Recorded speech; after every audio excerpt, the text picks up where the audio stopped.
Perbicaraan kes rasuah bekas Ketua Menteri Pulau Pinang, Lim Guan Eng yang menghadapi 4 pertuduhan membabitkan pembinaan terowong dasar laut dan projek pembinaan bersambung hari ini di Mahkamah Session Kuala Lumpur. Untuk perkembangan lanjut, kita bersama dengan wartawan Astro Awani, Hasimi Muhammad yang berada di sana. Hasimi, apa yang boleh dikongsikan pada waktu ini?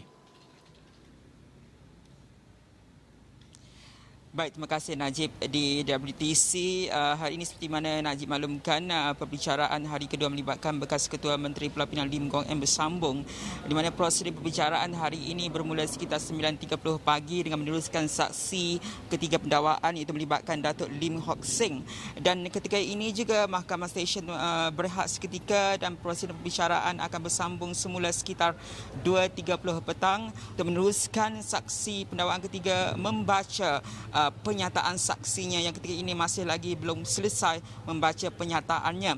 Tapi untuk jam ini apa yang kita boleh ringkaskan antara yang diberitahu kepada Mahkamah Session Kuala Lumpur hari ini bahawa 2 bidang tanah milik Kerajaan Negeri Pulau Pinang telah digunakan sebagai pembayaran bagi projek melibatkan 3 jalan utama dan projek terowong dasar laut di negeri itu, di mana saksi ketiga pendakwaan itu memberitahu mahkamah di hadapan Hakim Mahkamah Session Azura Alwi yang mana beliau juga merupakan Ketua Seksyen Pengangkutan Bahagian Perancang Ekonomi Negeri BPEN Pulau Pinang berkata pembayaran bagi kos kebolehsanaan dan kos reka bentuk terperinci bagi 4 projek berkenaan dianggarkan berjumlah 300.5 juta ringgit.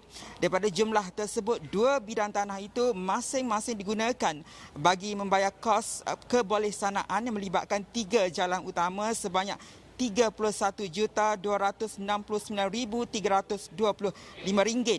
Dan ketika ditanya oleh Timbalan Pendakwa Raya Wan Syahrudin Waladin sama ada pembayaran tersebut dibuat secara tunai ataupun melalui pemindahan tanah, saksi ketiga itu mengakui bahawa ia dibayar melalui pemindahan tanah. Dan Hock Seng turut memberitahu bahawa kos kebolehsanaan itu telah dibentangkan dalam laporan jawatankuasa kira-kira PAC Pulau Pinang di Dewan Negeri Dun.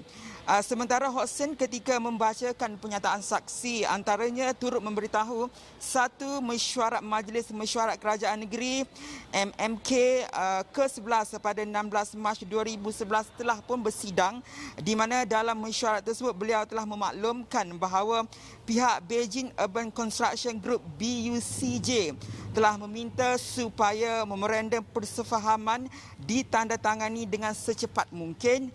Cadangan MOU itu telah pun diteliti oleh penasihat undang-undang negeri yang mana antaranya memastikan ia tidak mendatangkan sebarang kos kepada kerajaan negeri. Dan kalau kita melihat daripada 4 pertuduhan rasuah, 2 pertuduhan di mana ahli Parlimen Bahagian itu didakwa atas menyebabkan 2 lot tanah milik kerajaan Pulau Pinang yang bernilai 208.8 juta ringgit dilupuskan kepada syarikat pemaju berkaitan projek terowong dasar laut di negeri itu.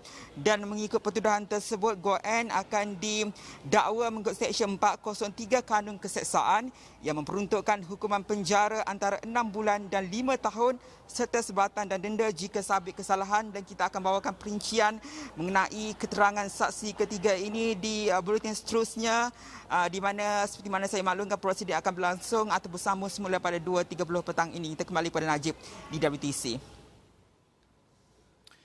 Baik, terima kasih Hasimi atas laporan tersebut. Kita akan bawakan di masa ke masa dan sudah pasti dimuatkan di laman web kami astroawani.com.